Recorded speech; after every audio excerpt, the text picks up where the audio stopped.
So may magandang news tayo ngayon mga Lodi dahil meron pong bagong update si Ads on Reels na talaga namang matutuwa lahat ng mga kapwa natin content creator. Siyempre pati na rin ako, no? So kung kayo ay monetize na sa Ads on Reels ay makikita nyo yung notification ni Facebook na ito yung nakalagay.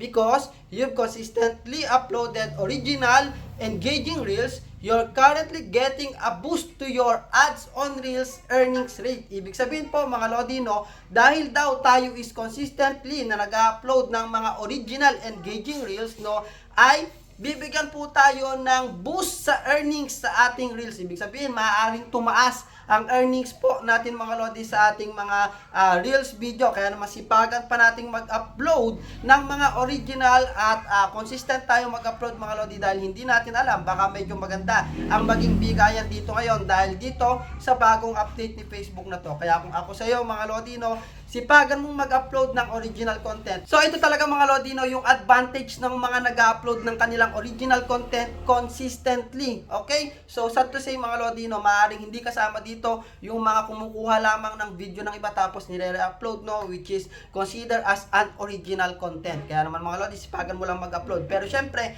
don't expect pa rin, no, mga Lodi, dahil hindi natin masasabi kung gaano kataas nga ba yung magiging madadagdag sa atin na earnings dito sa update ni Facebook na to. Okay?